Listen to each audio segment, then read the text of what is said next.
Yo gents, today we'll be covering The Cult of the Lamb, a game that loves to respect family values and a commitment to sinning. It is a game where you take on the role of a father, responsible for a group of glue-eating, helmet-wearing animals. And when you're finally fed up with your fatherly responsibilities, you venture into the woods to discover what it's truly meant to be alive. But don't be gone for too long, as the glue eaters might have already self-destructed. The premise of the game is simple. In a world which has been harbored by demons, we, the player, are freed from the shackles of moderation, free to choose our own words and actions, as long as it pleases our glorious leader, Adolf Musk.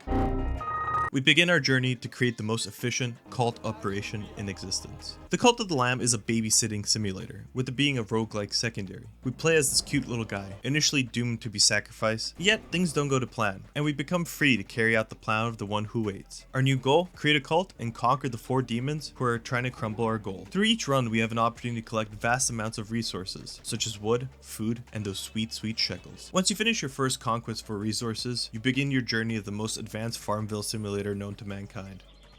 Within your small town of misfits, you will bed, work, and feed your disciples to prosper in the mission of satisfying your corporate godly overlords. In its simplest forms, Cult of the Lamb is a fun little game that will tickle your receptors in all the right places. As a hardcore elitist in top farming games, Cult of the Lamb provides a deep but complete farming simulator experience, where you control, manipulate, and provide your followers with the best form of cult-like activities. Your followers will demand freshly prepped food, and the removal of feces left freshly on the nicely trimmed grass. Simply digging a hole and removing said excrements is far too difficult for our mentally deficient comrades. To acquire such marvelous creations such as toilets, janitorial services, and many others, we will need to upgrade our Sanctuary of Hope. As you find and gather new simps to your cause, the squad will accumulate devotion at a faster rate. Reaching a certain threshold devotion, you will be rewarded with a point of divine inspiration. This can unlock certain new buildings and sweatshops. I got my own sweatshop, nigga, goddamn. To create and fuel your coke-filled bender for world domination. The tree is quite large in girth and lengthy, unlike you. There's enough variety to keep things fresh throughout the game. Activities ranging from crimes that would violate human rights violations to ensuring that no AA meeting will ever be empty again. Ensuring your camp is happy is important, as it can be just as stressful as managing a highly efficient McDonald's restaurant. You truly never know when things will go wrong. At one moment, everyone can be happy, and then your followers are dissatisfied due to the smell of a rotting corpse. Now suddenly, you are facing a disillusioned Russian spy who's ready to ruin your organization. But nothing like some quick prison time and a re-education plan can fix anything. It works so efficiently that would make a Soviet Union nationalist cry tears of joy. One additional way to keep your followers loyal is by using one of the oldest scams in the book and opening a church. Within your freshly created church, you will be able to spread your word and collect donations to dodge the IRS with your money laundering scheme. Within the church, not only you will be able to deploy daily propaganda sessions, but you can do vast amounts of rituals, some including sacrifices, a fighting pit, or committing a massive naked orgy to increase the output of natural born inner sin. Additionally, one more tree can be found here for upgrading the weapons and abilities that you will be using to decimate your enemies. This one might not be as girthy, but it adds enough variety of upgrades to make each run fun. Once you've finished dealing with the social rejects, you may visit different parts of the small island that you reside in. On a nice sunny day, you may do some light fishing or do some light gambling with the friends you've made on your way. Or even better,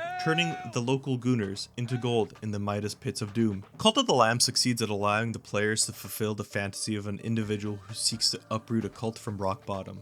In a way, the game is like an American presidency, as you will need to keep your followers from rioting, and most importantly, blow your anti-nationalist enemies to extinction. We must invade and conquer 4 separate biomes, protected by 4 active glowies. To spread our continuous word of devotion, we will need to infiltrate and start an insurrection to control said lands. At the start of each run, you will roll your odds of 6 whole weapons, and several mostly useless curses. Most of the weapons range from the garbage tier to god tier. Especially if you can acquire the Blunderpussy 4000, which can become a permanent first roll item if you acquire the right upgrade. Pairing this crime against humanity with a curse that allows you to become invincible for 2 seconds turns any run into a serotonin high of 500 cigarettes. This singular combo, you are no longer the glue eater. Instead, you have become an entity that has surpassed the meaning of glue itself. Each enemy is left in an intangible situation when they know they can't win. Our first stop lands us in the Dark Woods, which is controlled by the god Leshy. Generally, most enemies in the Dark Woods act as a Japanese dive bomber plane, or a Londoner with a knife. The game somewhat prepares you for what to expect from Leshy, which is fairly easy but might prove to be a challenge for some individuals who struggle to press buttons on a controller. The Anura biome is a microdoser's wet dream, as the land is overrun with mushrooms grown in various sizes. The realm is protected by hideous frog-like beings, who attack you with a yellow 5 phlegm-like substance in your vicinity.